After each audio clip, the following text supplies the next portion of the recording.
오늘 하나님께서 우리에게 주신 말씀은 누가복음 2장 22절에서 35절까지 말씀.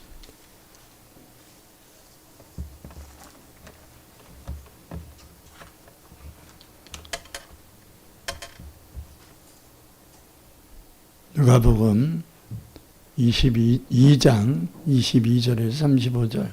우리 다 같이 한 목소리를 합독해서 읽겠습니다. 모세의 법대로 정경 예식의 날이 참에 아기를 데리고 예루살렘에 올라가니 이는 주의 율법에 쓴 바 첫 해에 처음 난 남자마다 주의 거룩한 자라 하리라 한 대로 아기를 주께 드리고 또 주의 율법에 말씀하신 대로 산비둘기 한 쌍이나 혹은 어린 비둘기 둘로 제사하려 함이더라. 예루살렘에 시몬이라 하는 사람이 있으니 이 사람은 의롭고 경건하여 이스라엘의 위로를 기다리는 자라. 성령이 그 위에 계시더라. 그가 주의 그리스도를 보기 전에는 죽지 아니하리라 하는 성령의 지시를 받았더니 성령의 감동으로 성전에 들어가매 마침 부모가 율법의 관례대로 행하고자 하여 그 아기 예수를 데리고 오는지라. 시몬이 아기를 안고 하나님을 찬송하여 이르되 주제여 이제는 말씀하신 대로 종을 평안히 놓아주시는도다. 내 눈이 주의 구원을 보았사오니 이는 만민 앞에 예비하신 것이요 이방을 비추는 빛이요 주의 백성 이스라엘의 영광이니이다 하니 그의 부모가 그에 대한 말씀들을 놀랍게 여기더라. 시몬이 그들에게 축복하고 그의 어머니 마리에게 말하여 이르되 보라 이는 이스라엘 중 많은 사람을 패하거나 흥하게 하며 비방을 받는 표적이 계기 위하여 세움을 받았고 또 칼이 내 마음을 찌르듯 하리니 이는 여러 사람의 마음의 생각을 드러내려 함이니라 하더라. 아멘. 사랑과 은혜가 풍성하신 아버지, 이제 2025년이 저물어가는 이 마지막 송년주일입니다. 하나님 이 한 해를 지켜주신 것 감사합니다. 우리 믿음 잃어버리지 않도록 인도해 주셔서 감사합니다.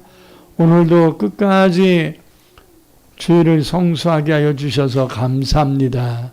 오늘도 주신 귀한 말씀이 우리의 마음판에 잘 새겨져서 하나님 이 한 해를 유종의 미를 거둘 뿐 아니라 우리의 모든 생애의 마지막도 영광스러운 모습이 되게 하옵소서. 예수님 이름으로 간절히 기도드립니다. 아멘.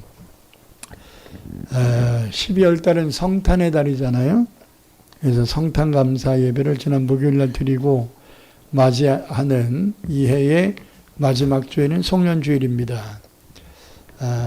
우리는 예수님의 탄생을 축하하고 경배한 사람이 베들레헴의 목자들과 동방의 박사들만으로 생각을 하는데 그렇지 않습니다. 동방 박사들보다 먼저 예수님을 경배한 자들이 있었는데 오늘 본문에 나오는 시몬과 또 읽진 않았지만 안나라는 여선지자가 있습니다. 그래서 우리가 이 성탄의 달 마지막 시간 그리고 또 이 한 해의 마지막 주일이면서 좀 우리가 지난 시간들과 앞으로의 삶을 또 점검을 해야 되기 때문에 나의 마지막 시간은 어떨까라는 주제로 말씀을 전하는 데 있어서 예수님의 탄생과 또 무관하지 않는 이 사건 하나를 말씀을 드리려고 합니다. 예수님이 탄생하신 후에 정결 예식을 행했던 사건을 오늘 말씀은 기록하고 있습니다. 베들레헴에 태어나신 후 8일이 지났을 때 있었던 일입니다. 이스라엘 백성으로 태어난 모든 남자들은 아브라함 때부터 행하여 온 전통 하나가 있는데 할례입니다. 한번 쫓아합시다. 할례. 오늘날로 얘기하면 이제 남자들이 행하는 포경수술과 같은 것인데요. 이 할례를 받아야 창세기 18장에 하나님이 아브라함에게 명하신 거지요. 이스라엘 백성이 하나님의 선택된 백성이다라고 하는 표식을 할례로 하나님이 규정하셨기 때문에 이스라엘 백성들은 아브라함 때부터 오늘에 이르기까지 할례를 행하고 있습니다. 예수님도 이스라엘 족속으로 태어나셨고 특히 다윗의 자손으로 태어나셨기 때문에 할례를 받으시고 그의 이름을 예수라고 호적을 등록하였습니다. 그러니까 호적하러 지금 베들레헴에 갔잖아요. 베들레헴에 간 상황에서 예수님이 탄생한 겁니다. 탄생하셔서 호적한 김에 아들 예수를 요셉과 마리아가 이제 8일 만에 할례를 해야 호적이 되니까 할례를 안 하면 호적을 올릴 수가 없습니다. 남자들은. 그래서 이제 호적을 한 거죠. 베들레헴에서 호적을 한 거고요. 그래서 할례를 행할 때는 어디에 있었던 거예요? 베들레헴에 있었던 거예요. 근데 오늘 말씀은 베들레헴에 있었던 21절의 말씀이 아니라 또 하나의 의식이 있었는데 아들을 낳은 엄마가 행하는 의식입니다. 이걸 정결 예식이다 이렇게 표현하는데 레위기 12장을 보면 이 정결 예식에 대한 내용이 아주 자세히 기록되어 있습니다. 남자아이를 낳으면 33일 한 달이죠. 여자아이를 낳으면 66일 두 달이에요. 약 7주 9주죠. 9주 정도 되는 시간을 하나님은 산모를 보호할 것을 말씀하셨고 남자보다 여자를 낳았을 때가 더 갑절이죠. 남자는 며칠이에요? 33일. 여자는 66일. 여기에 이제 남자일 경우 할례에 8일 만에 할례 받는 것이 이제 겹쳐 있는 거예요. 이것은 이제 할례는 아이가 받는 거고 정결 예식은 산모가 행하는 것이기 때문에 그래서 예수님은 남자아이로 태어나신 것이기 때문에 정결 예식을 33일 만에 예루살렘 성전에 가서 한 것입니다. 자, 레위기 12장 1절 8절 읽겠습니다. 여호와께서 모세에게 말씀하여 이르시되 이스라엘 자손에게 말하여 이르라. 여인이 임신하여 남자를 낳으면 그는 이레 동안 부정하리니 곧 월경할 때와 같이 부정할 것이며 여덟째 날에는 그 아이의 표피를 벨 것이요. 그 여인은 아직도 표피를 벤다는 건 할례를 행하라 이 말이에요. 아직도 33일을 지나야 사녀리 깨끗하리니 정결하게 되는 기한이 차기 전에는 성물을 만지도 말고 성소도 들어가지도 말아라. 자, 산후조리할 때는 교회 안 나와도 괜찮다는 성경적 규정이잖아. 보호 차원이에요. 아멘. 산후조리하는 시간은 집에서 TV로 예배드려도 하루에 상관이 없다. 아멘. 예, 참 성경이 사소한 것까지 다 기록되어 있어요. 얼마나 하나님이 세심하신지 산후조리하는 시간도 다 얘기하시고 또 산후조리하는 시간은 성전에 가지도 말래잖아. 그리고 우리 보기에는 남자아이를 낳으면 더 쉬게 해주고 여자아이를 낳으면 덜 쉬게 해주는 것으로 이렇게 생각하는데 반대입니다. 남자아이를 낳으면 회복이 좀 빠르고 여자아이를 낳으면 회복이 좀 더디다고 하나님 판단하시는 거예요. 우리의 생각과 조금 다르죠. 그리고 여자아이를 낳았을 때 구설수에 오를 수 있단 말이에요. 남존여비 사상이 있는 시간들이었기 때문에. 그래서 하나님이 여자아이를 낳은 산모를 더 갑절을 보호하시는 거예요. 할렐루야.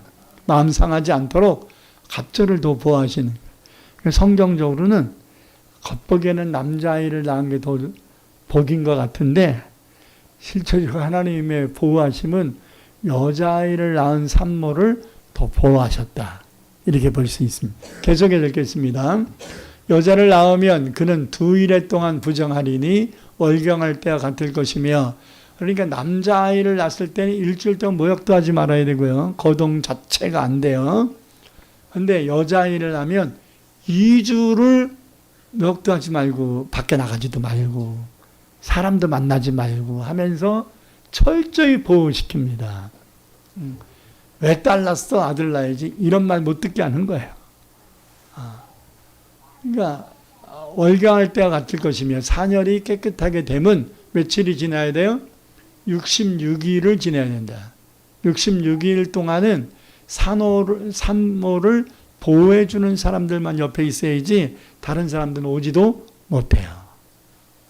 우리나라랑 좀 비슷하죠? 서양 사람들은 그냥 애 난 다음에 얼마 안 있으면 그냥 막 산후조리고 뭐고 별로 없는데 그냥 대부분 제왕절개들을 많이 하니까 제왕절개에서 가스 빠지면 그냥 다 거동하고 그러는데 우리나라는 3주 정도는 무조건 보장하잖아요. 그죠? 네. 근데 그거 가지고는 안 됩니다. 성경의 말씀을 지키세요. 할렐루야. 최소한 한 달은 산후조리를 해야 되고 더 여유 있게 하려면 2달 정도는 산후조리를 해야 된다. 아멘 안 해도 그렇게 하세요. 시어머니나 친정어머니 된 분들은 이런 부분들을 성경적으로 잘 이해를 하시고 말씀에 순종하면서 가정을 더 편안하게 할 수 있길 바랍니다. 그 다음에 아들이나 딸이나 정결하게 되는 기한이 차면 그 여인은 번제를 위하여 1년 된 어린 양을 가지고 속죄제를 위하여 비둘기 새끼나 산비둘기를 회막문 제사장으로 가져. 2가지예요.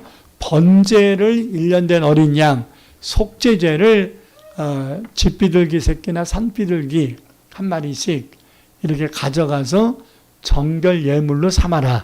정결제는 번제와 속죄제 2가지의 제사가 겸해져 있는 거예요. 근데 양을 하나님께 드릴 정도로 여유가 없는 집들이 있잖아요. 가난한 집들. 자, 7절. 제사장은 그것을 여호와 앞에서 드려서 그 여인을 위하여 속죄할지니 그리하면 산열이 깨끗하리라. 이는 아들이나 딸을 생산한 여인에 대한 규례니라.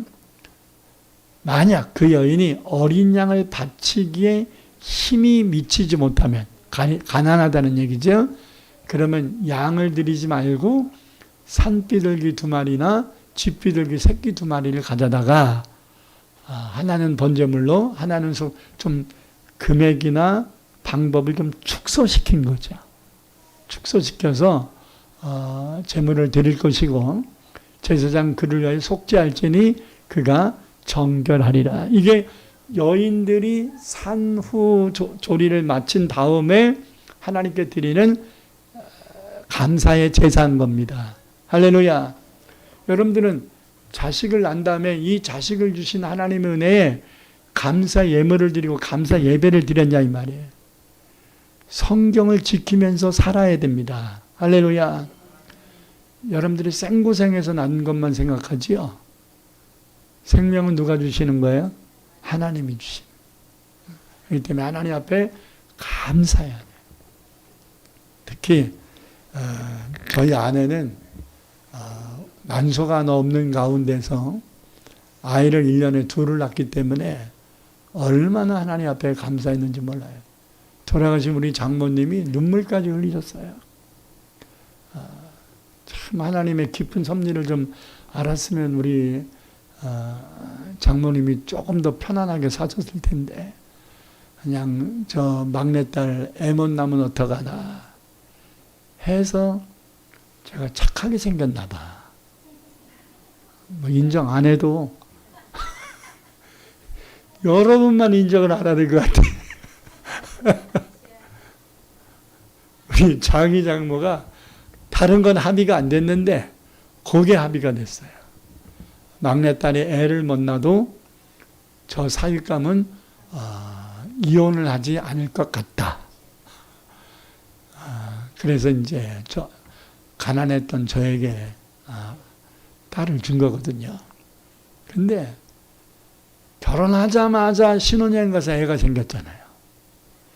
그래서 1991년 1월 17일 날 지금 목사가 된 아들을 낳고 그 해에 산후조리 끝나자마자 또 아기가 생겨가지고 또 12월 12일 날 91년 12월 12일 날 또 지으리 엄마를 또 낳았어요. 얼마나 감사합니까? 아기를 못 낳는다는 여인이 아기를 1년에 둘을, 쌍둥이도 아닌데 둘을 낳았으니, 제가 이 호적을 알아갔을 때 20세기 기적이라는 말도 들었습니다. 입양했냐는 말도 들어보고요. 어떻게 이런 일이 있을 수 있냐고, 그래서 내가 하도 기가 막혀가지고 그 아가씨한테, 동사무소 아가씨한테, 아가씨 결혼 안 하신 것 같네요 그랬어요. 그랬더니 네, 그래. 그러니까 모르시는가 봐요.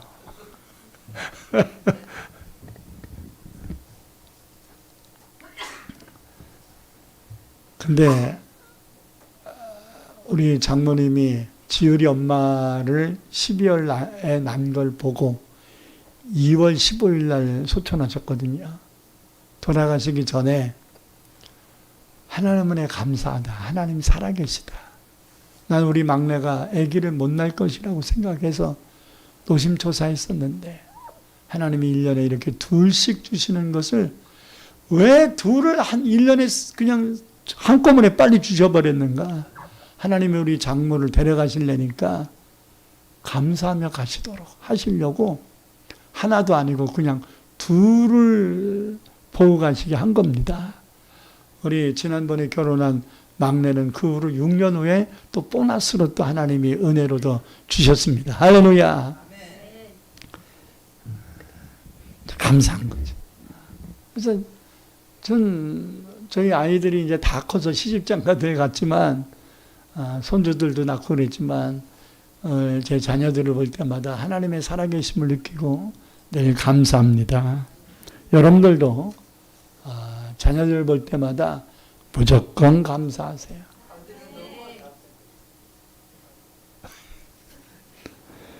그래서 요셉과 마리아도 말씀에 순종해서 성전에 가서 정결 예식을 행했던 것입니다. 자, 22절, 24절 보겠습니다. 모세의 법대로 정결 예식의 날이 참에 아기를 데리고 예루살렘에 지금 베들레헴에 살고 있는 거예요.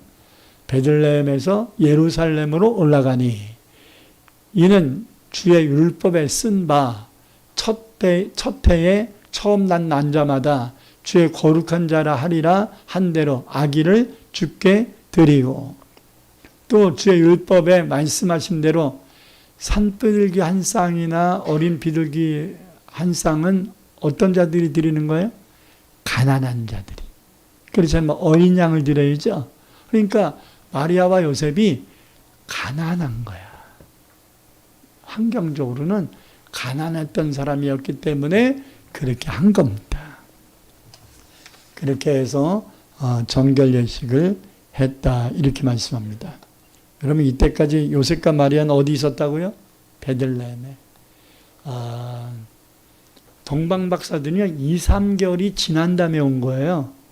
그럼 예수님 태어날 때 베들레헴의 목자들은 당일날 천사의 계시를 받은 거고, 동방박사들은 당일날 별을 본 거예요. 경배한 게 아니라.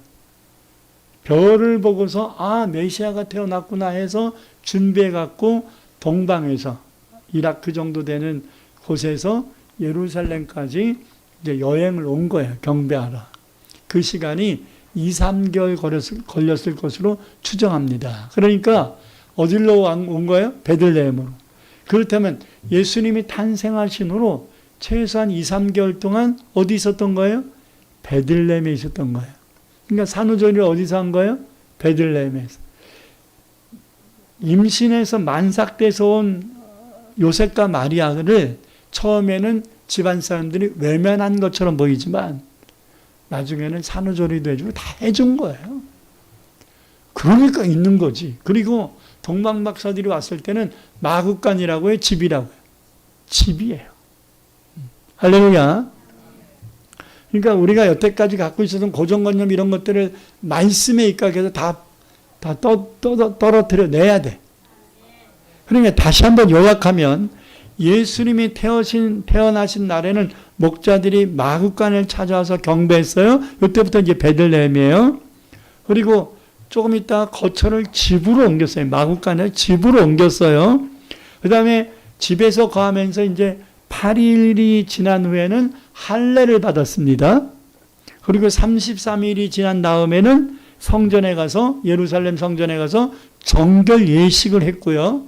그 다음에 다시 베들레헴 집으로 돌아와 있을 때 동방박사들이 찾아와서 경배를 한 거고, 그 다음에 동방박사들이 간 후에는 천사의 계시를 받아서 요셉과 마리아가 아기 예수와 함께 애굽으로 이사를 갑니다.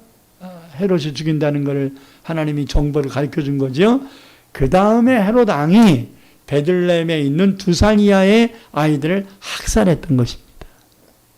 성경의 흐름이 누가복음 1, 2장과 마태복음 1, 2장이 이렇게 겹쳐져 있어요. 잘 이렇게 어긋 맞춰져 있는 거를 잘 껴야 돼. 아멘. 자, 순서가 제일 먼저 순서가 뭐예요? 누가복음 1장에 사가랴와 엘리자벳에게 요한을 임신하게 하셨어요. 그래서 6개월이 지났어요. 이게 다 누가복음 1장에 나오는 거예요. 6개월이 지났을 때 천사가 마리아에게 나타나서 잉태 소식을 전해요. 그죠?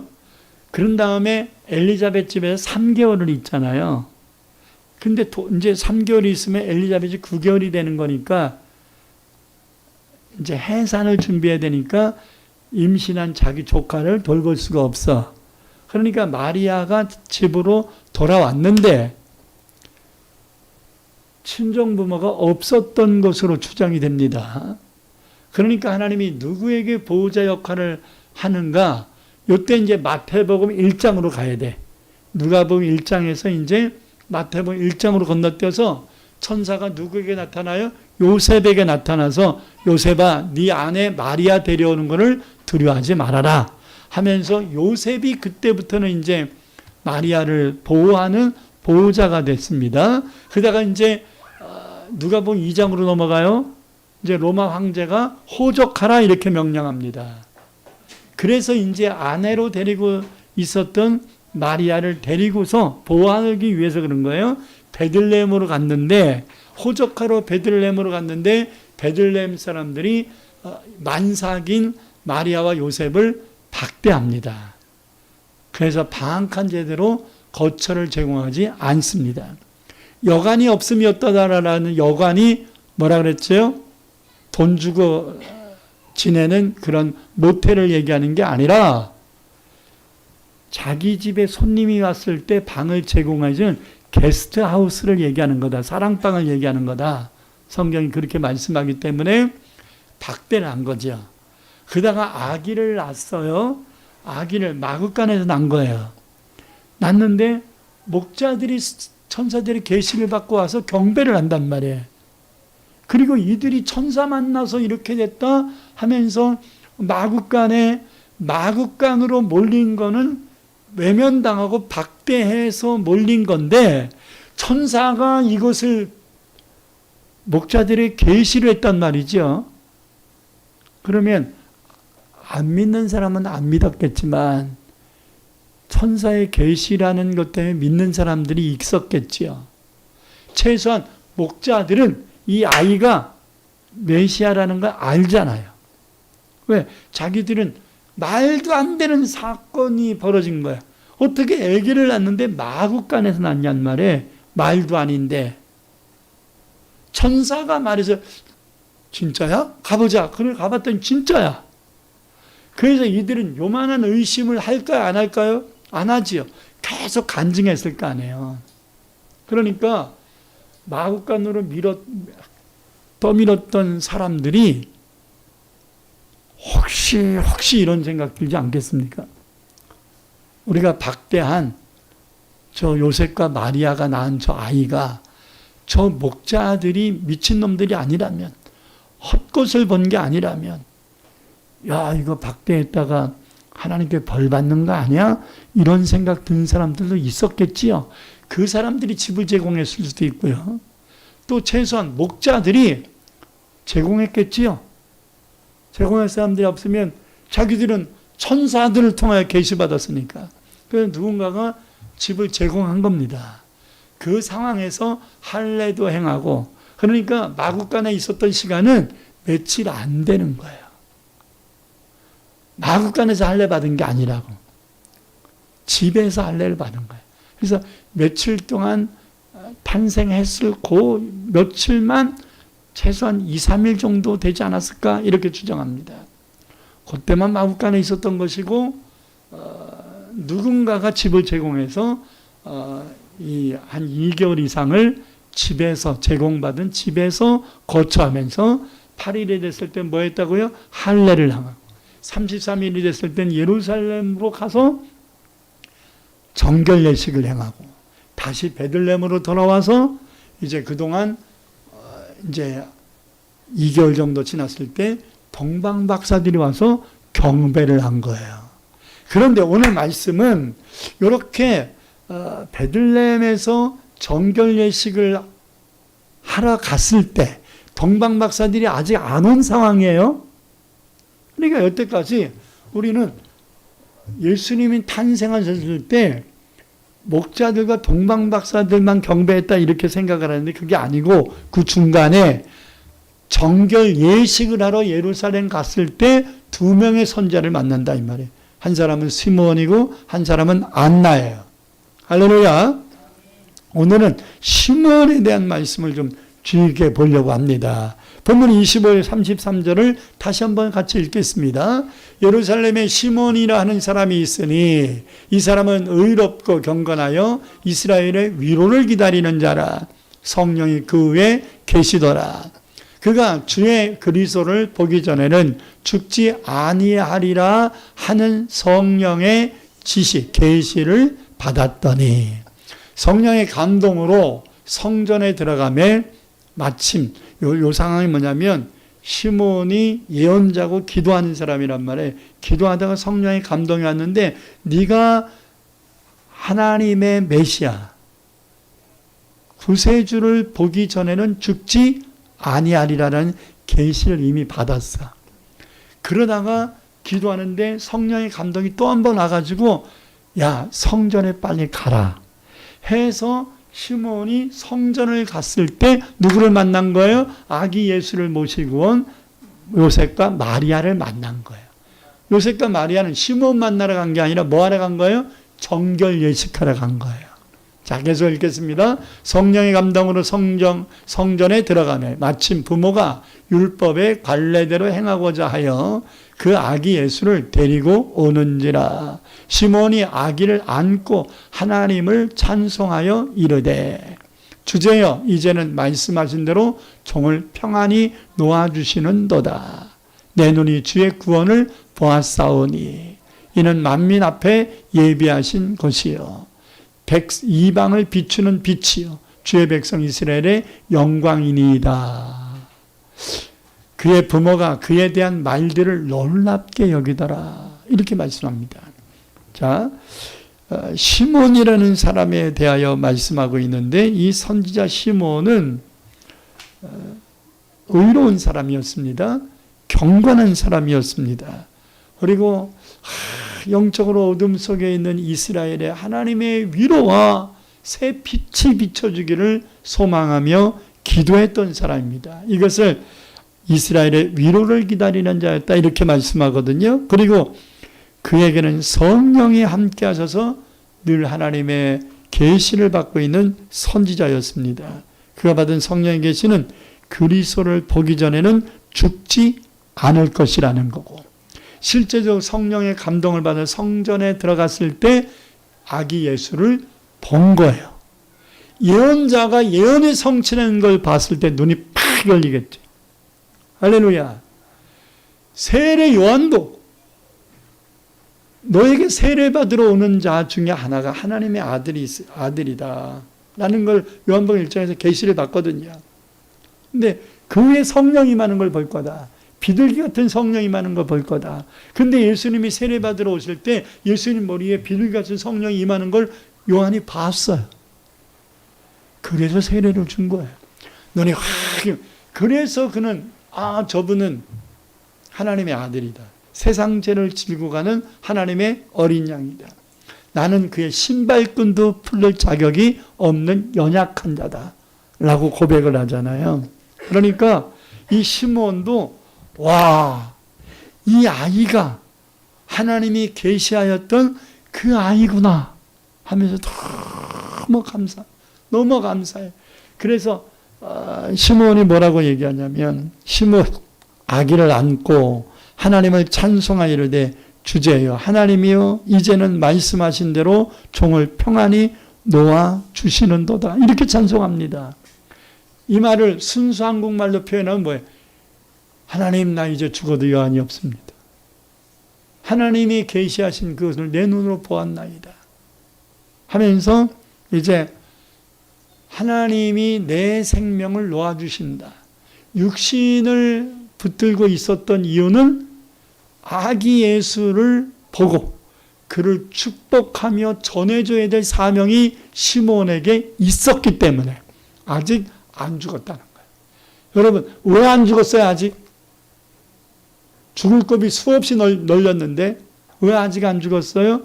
사명이 있어서, 할 일이 있어서 그래요. 아멘. 제가 늘 간증하잖아요. 뇌진탕으로 쓰러져서 전신마비가 왔을 때도 하나님, 내가 사명이 남아있다면, 내가 할 일이 남아있다면 살리시고, 그렇지 않으면 천국으로 데려가시고 마음을 비웠어. 그 경험은 저는 진짜 천국 가는 날까지 수백 번, 수천 번 간증할 거라고 생각합니다. 이것은 저의 일생일대에 너무나 귀중한 경험이었어요. 죽을 때 마음을 비울 수 있구나라는 걸 확신했던 거예요. 뭐 더 살고 싶은 미련도 별로 없더라고요. 그리고 언어장애가 왔을 때도 설교 못하고 그냥 전전긍긍해서 반신불수나 되고 그것이 문제가 있다는 게 아니라 나는 목사로서 그렇게 살고 싶은 생각이 전혀 없어. 그렇게 하려면 나는 하늘나라 가는 게 낫다. 나는 설교 못할 거라면 하늘나라 가는 게 낫다. 이런 마음을 가졌더니 그렇게 설교하고 있으면 설교하라고 저의 입을 열으신 거잖아요. 할렐루야. 그러니까 설교 단상에만 쓰면 시간 가는 줄 모르고 막 그냥 설교를 하잖아요. 여러분들은 지루할지 몰라도 저는 속에서 막 샘물이 솟아나는 것처럼 말씀을 전하는 거예요. 막 전하고 싶은 이 열정. 왜? 하나님이 말씀 전하라고 나를 살리셨는데 뭐 할 거야 내가? 아멘? 지금도 부흥회 요청들이 계속 옵니다. 1월 첫 주부터 이제 부흥회가 또 이제 1일 부흥회님은 이게 시작될 일들이 될 것 같은데, 저는 마다하지 않습니다. 왜? 말씀 전하라고. 말씀을 깨닫게 하셨고, 말씀 전하라고 불러주시는 건데, 쓰시려고 하는 건데, 피곤하네, 뭐, 소용없습니다. 죽을 것 같아도, 말씀 전하는 시간이 되면, 바닥바닥 일어납니다.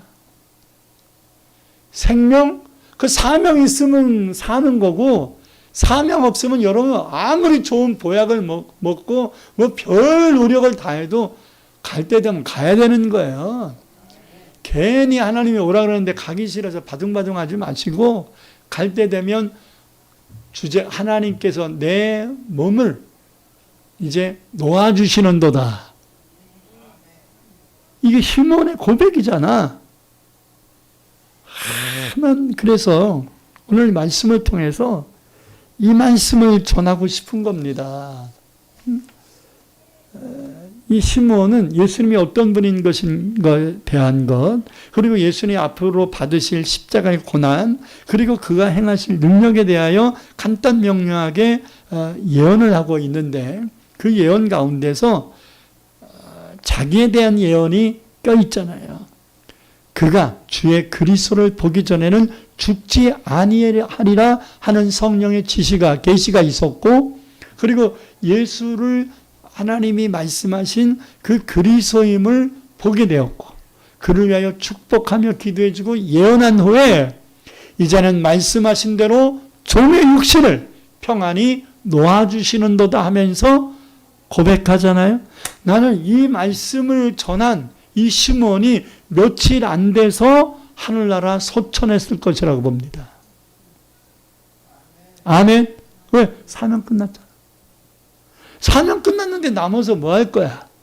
사명 감당할 때 못했던 관광 다닐 거예요? 사명 감당하느라고 못 먹었던 맛집 찾아다닐 거예요? 사명 감당하느라 가보지 못했던 관광 다닐 거냐고. 아니잖아. 사명 끝났으면 아니 뭐 그랜드 캐년이나 아니면 뉴질랜드의 이 파라다이스를 좀 보시고 또는 노르웨이의 뭐 오로라도 좀 보고 그랬으면 좋겠지요. 그러나 천국 가면 다 봅니다. 뭘 그거를 거기다 생명을 겁니까? 사명이 있으면 노르웨이도 가고 다 가세요. 할렐루야.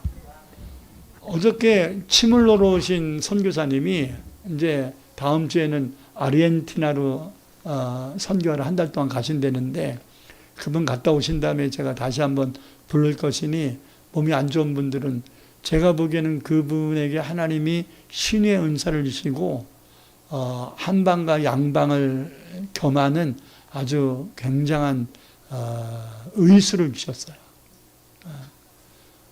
별별거 다 줍디다. 나를 보톡스 해줍디다.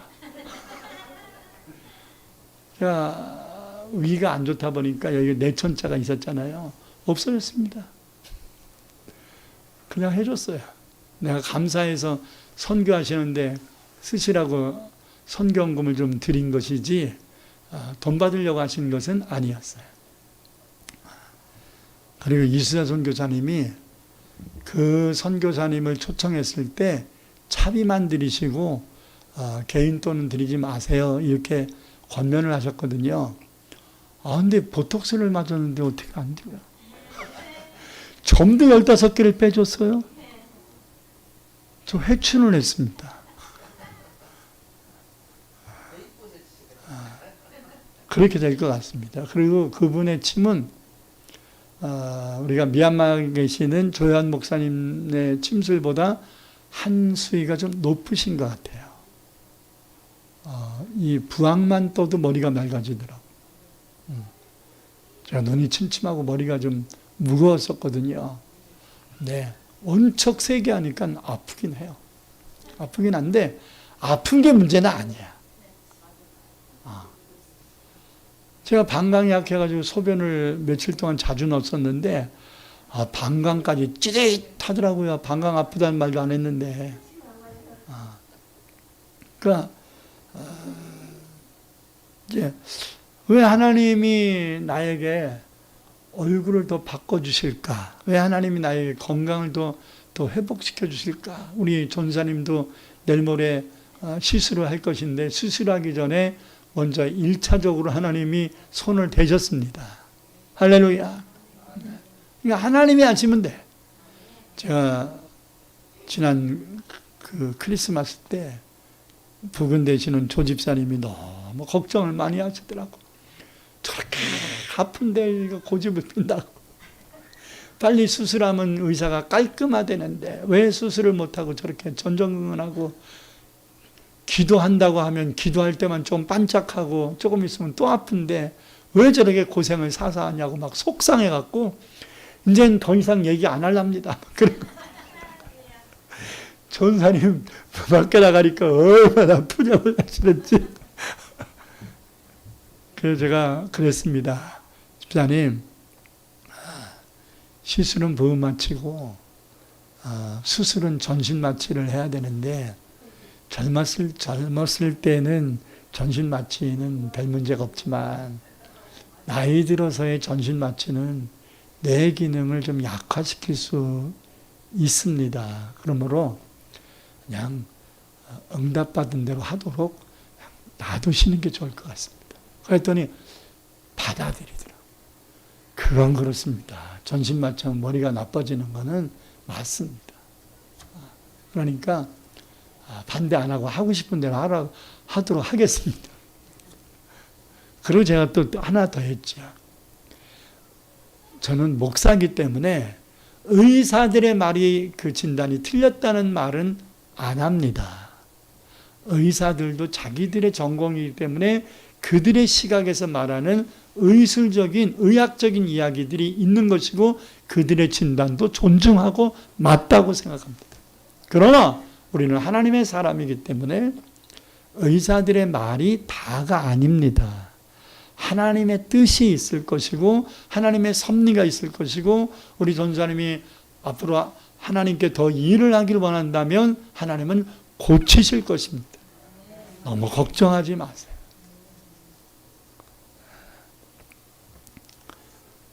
그랬더니 이제 아들 며느리한테도 처음 사랑교회 목사님한테 가서 수시로 가서 상담을 해야 네가 사니까 그러라 그랬더니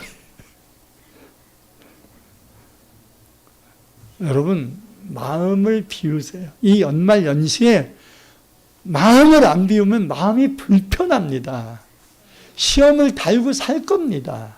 습관적으로 이 연말이 되면 막 머리가 복잡해질 겁니다. 무거워질 겁니다.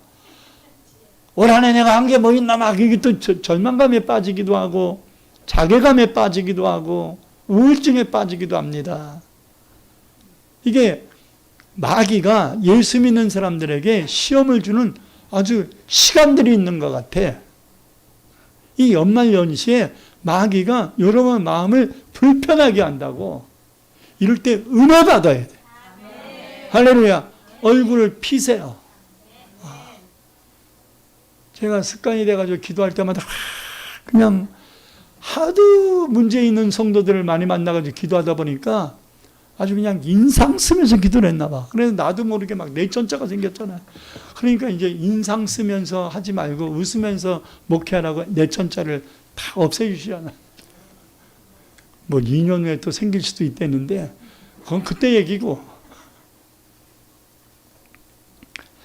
마음을 비우세요.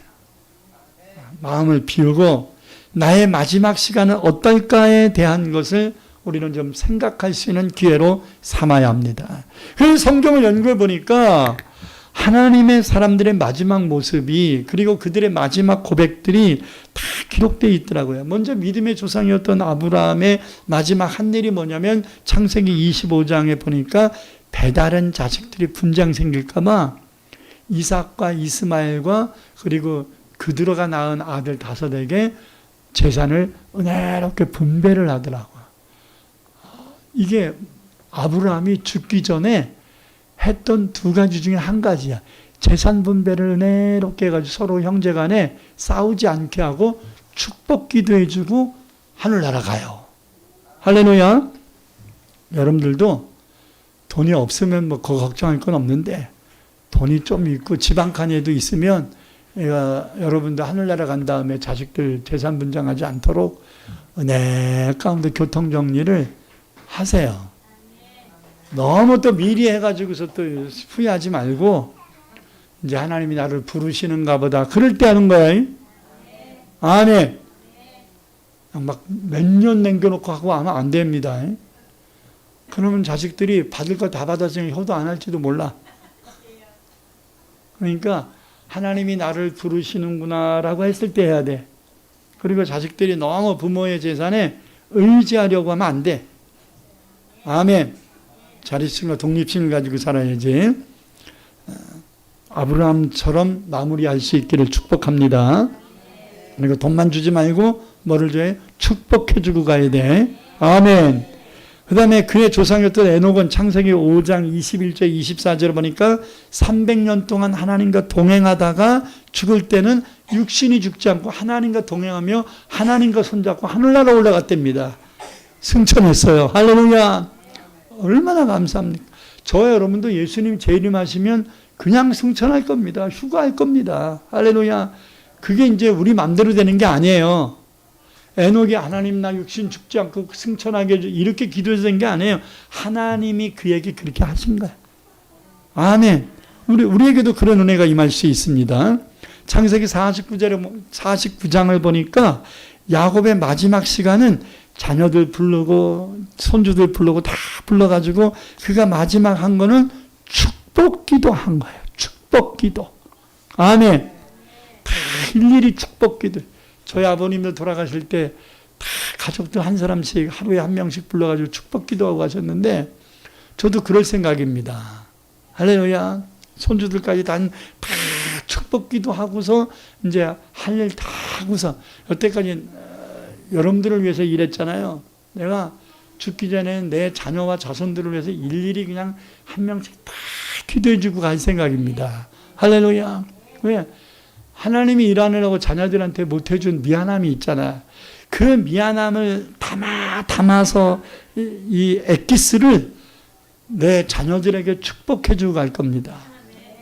약올르면 저의 자녀가 되세요. 그게 부모로서의 특권 아닙니까? 할렐루야. 제가 여태까지 새 자녀를 키우면서 하나님 앞에 수백 번 수천 번 기도했던 것이 뭐냐면 하나님 내가 주를 위하여 일할 것이니 주님은 내 자녀를 위하여 일해 주세요. 할렐루야. 요셉도 마찬가지입니다.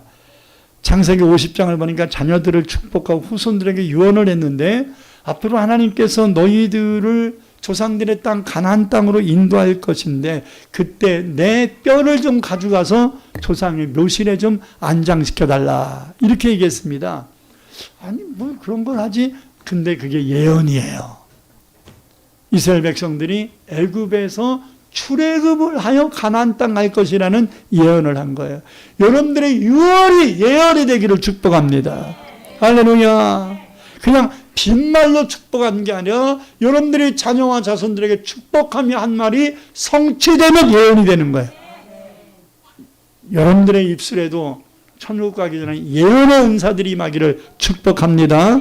할렐루야. 모세는 신명기 34장을 보니까 자기가 들어가고자 원했던 가나안 땅 들어가지 못해서 하나님이 부르셨어요. 모세야, 너 느보고 산으로 올라가라 하면서 눈을 확 열어가지고 가나안 땅을 속속들이 다. 근데 그건 별 의미 없어요. 그거 봐서 뭐에 천국 갈 건데.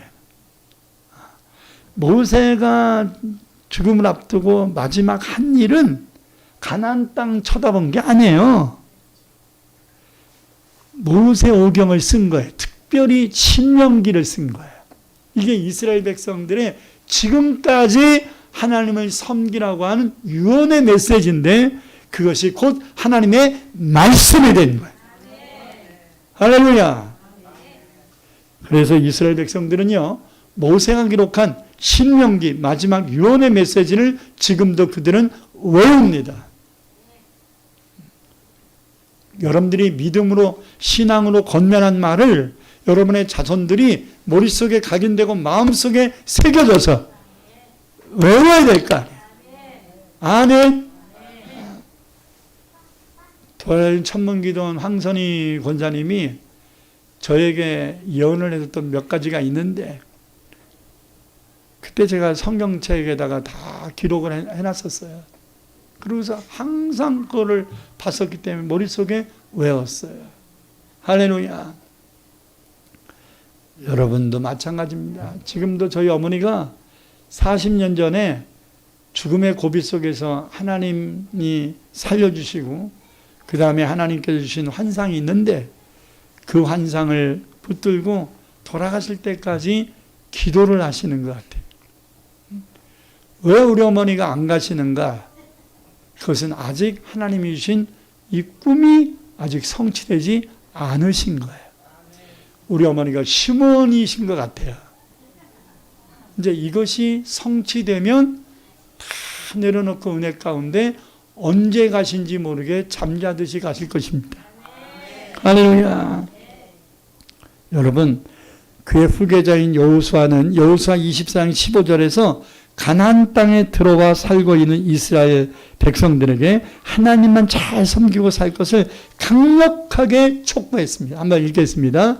만일 여호와를 섬기는 것이 너희에게 좋지 않게 보이거든 너희 조상들이 각 저편에서 섬기던 신들이든지 또는 너희가 거주하는 땅에 있는 아모리 족속의 신들인지 너희가 섬길 자를 오늘날 확실하게 택해라. 나는 오직 나와 내 집은 여호와만을 섬기겠노라. 이게 여호수아의 유언이었어요. 그럴 때 그 유언을 받은 이스라엘 백성들이 다 여호수아 앞에 다짐을 합니다. 내가 이 땅의 신들이나 애굽의 신들을 섬기지 않고 당신의 말대로 오직 우리와 우리 자손들은 하나님을 섬기겠나이다. 할렐루야. 신앙적 유언을 준비한다는 것이 매우 중요합니다. 언제 갈지 모르잖아요. 그러니까 이 신앙적 유언을 준비를 하면 그 말은 하고 가시게 할 겁니다. 그냥 멍 때리고 살면 그거 잊어먹고 갈 거예요. 근데 항상 기도하면서 하나님, 내가 천국 가기 전에는 내 자녀와 자손들에게 이렇게 유언하고 이렇게 축복해 주, 이런 모습으로 가게 해주세요 라는 기도를 해오면 하나님은 여러분의 기도를 기억하시고 그것을 하게 하실 겁니다. 소원하지 않으면 하나님은 당신의 기쁘신 뜻을 위해 너의 마음에 소원을 두고 행하신다 그랬거든. 죽을 때 마음 불편하면 안 돼요. 원망과 시비가 없이 하라 그랬잖아요. 자, 사도 바울은 디모데후서 4장 7, 8절에서 이렇게 고백합니다. 믿음으로 낳은 아들 디모데에게 유언합니다.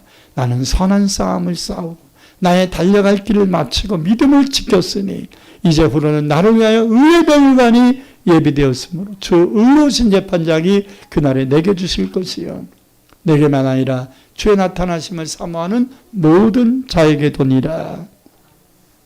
여러분, 사도행전 7장 59절 60절에 보니까 스데반도 죽을 때 뭐 했냐면 자기를 돌로 쳐 죽이는 사람들을 위하여 용서하는 기도를 하고 갑니다. 같이 읽겠습니다.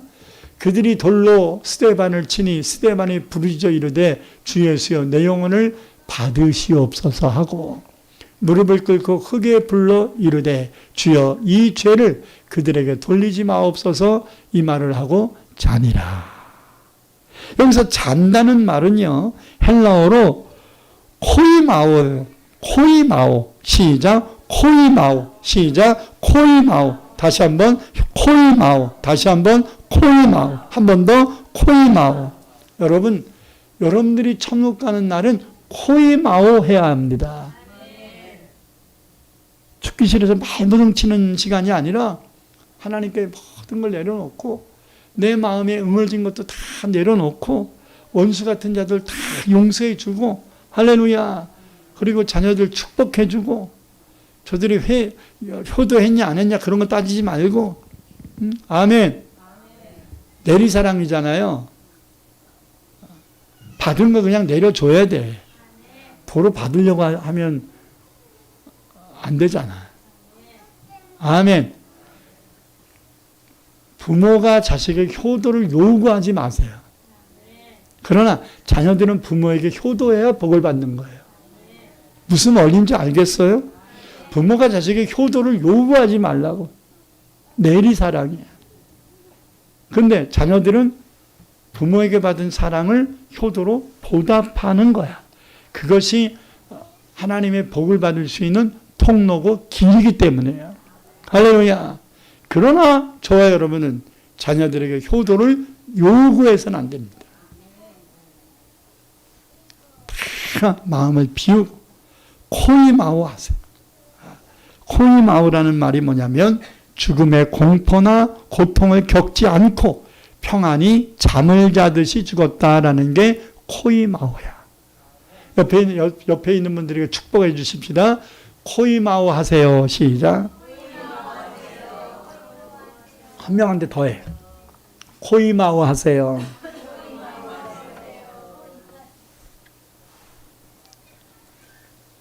저한테도 하세요. 시작. 아멘. 저도 코이마오 하겠습니다. 나는 하나님이 그런 은혜를 주실 것이라고 믿습니다. 예수님도 십자가에서 죽으실 때 코이마오 하셨다 이렇게 말합니다. 할렐루야. 그러나 이스라엘 첫 번째 왕이었던 사울의 최후는 자살이었어요. 예수를 팔아먹은 가룟유다의 최후도 목매다 자살했고 자살하려고 묶었던 그 끈이 떨어져서 디디고 올라갔던 바위에 떨어져서 배창자가 터져 죽었습니다. 그렇게 가면 안 되잖아. 아멘.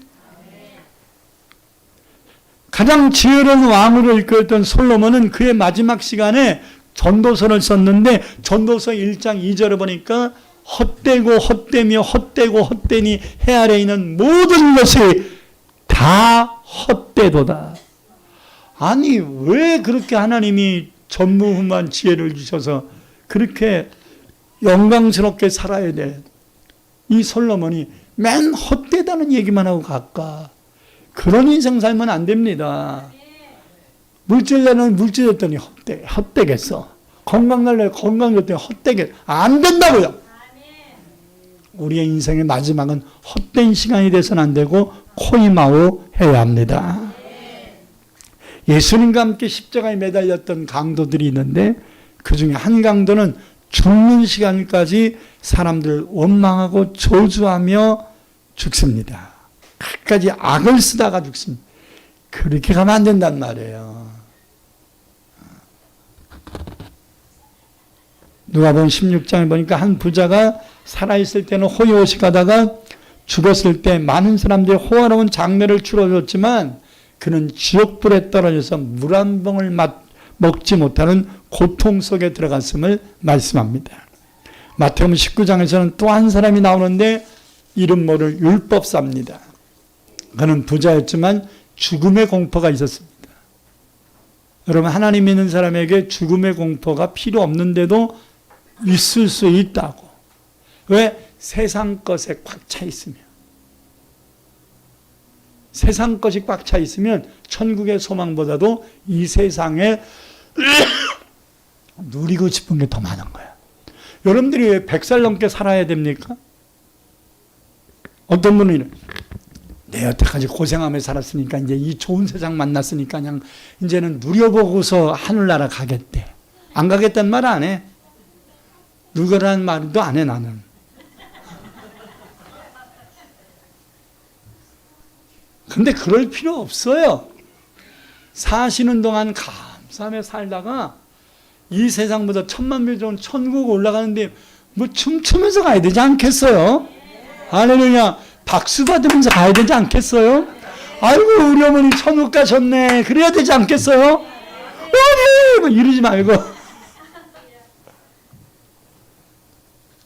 옛날에 방전사님 어머니 여기련 집사님이 껄딱껄딱 하는데 제가 부흥회하는 시간이었기 때문에 이제 저를 기다려서 1시간 반을. 그러니까 21시니까 그 방모였죠. 그 저기 아니 남편이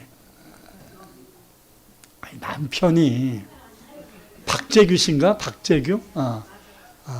박재규 씨가 이제 어머니가 21시니까 돌아가셨는다고 하고서 어머니 그러니까 얘야 안 죽었다. 다시 눈을 뜨고 그래가지고 눈 뜨고 계시다가 눈을 스르르 감으면서 이렇게 떨어졌어요. 그러니까 이번에는 가셨나 보다. 또 어머니 그러니까 얘야 아직 안 죽었다. 목사님은 언제 오실라냐. 3번 죽었다 깨어나셨어. 3번 죽었다 깨어나셨을 때 제가 이제 연락을 받고 집에 도착했어요. 그랬더니 날 쳐다보시더라고. 그래서 집사님 저 기다리셨어요. 그러고서 하늘 가는 밝은 게 1절 불러드리고 안수하는데 잠자듯이 코이마오 하시더라고. 했더니 박주기 그래서 교회 나온 거잖아요. 어머니 청구하셨다고. 할렐루야. 그러면서 나한테 쫓아다니면서 박재규 씨가 뭐라 그러냐면 우리 어머니가 목사님 기다리셨나 봐요. 우리 어머니가 목사님 기도받고 가시려고 목사님 기다리셨나 봐요. 여러분 예수 믿는 사람들에게는 죽음의 공포 없습니다. 천국에 있는데 죽음의 공포가 뭐가 필요합니까? 근데 이 율법사가 뭐래요? 선생님 내가 어떻게 영생을 얻을 수 있겠습니까? 그때 예수님이 대답하잖아요. 내 소유를 다 팔아 가난한 자에게 다 나눠주고 나를 따르라. 여러분 이게 천국 가는 기준인가요? 아니죠. 근데 예수님이 이 율법사에게 왜 이런 말씀하셨을까요? 네가 정말 영생 얻길 원하냐? 네가 정말 구원받길 원하냐? 네가 정말 천국 가기를 원하냐? 네가 정말 하나님 나라 가길 원하냐? 그런데 왜 네 머릿속에, 네 마음속에는 왜 물질 생각으로만 꽉 차 있는 거야? 왜 말로만 영생 얘기하는 거냐? 네가 죽어서 천국 가고 싶은 게 아니라 죽고 싶지 않잖아, 너 지금 이 돈 때문에. 이걸 지적하시. 네가 정말 천국 가기를 원한다. 네 마음을 장악하고 있는 이 물질을 다 풀어서 어려운 자 주고 진짜 나를 따르면 천국 갈 거야. 이 말은 재산 팔아서 가난한 자에게 나눠줘야 천국 간다는 얘기가 아니라 이 사람의 마음속에 뭐가 주인이라고? 뭐가 소망이라고? 천국이 소망이 아닌 거야. 물질이 소망인 거야. 하늘나라가 소망이 아니고 세상이 소망인 거야. 그것부터 버려야 하늘나라의 진정한 소망이 담긴다는 얘기잖아요. 건강 지켜주세요. 건강. 여기 너무 포커스 맞추지 마세요. 사명을 감당하기 위한 건강이 필요한 거지 사명 감당 안 할 거면 괜히 책망만 늘어. 빨리 아멘 하세요. 오래만 사는데 하나님이 기뻐하는 삶을 살지 않으면 책망거리만 는다고. 나는 그래서 성경을 읽으면 깜짝 놀란 것 중에 하나가 히스기야는 15년 연장의 응답을 받지 말았어야 된다는 거야. 그것 때문에 하늘나라 상급 다 까먹고 간 거야. 로마서 8장 16절에 분명히 말씀합니다. 생각하건대 현재의 고난은 장차 우리에게 나타날 영광과 비교할 수 없도다. 할렐루야. 이제 결론 맺습니다. 사랑하는 성도 여러분, 나의 마지막은 어떠해야 될까? 오늘이란 시간도 조금 있으면 마지막 시간이 올 것이고 올해도 3일 있으면 마지막 날이 될 겁니다. 이제 우리의 인생도 조금 있으면 이제 하늘나라 갈 날이 다가올 겁니다. 거부할 수 없습니다.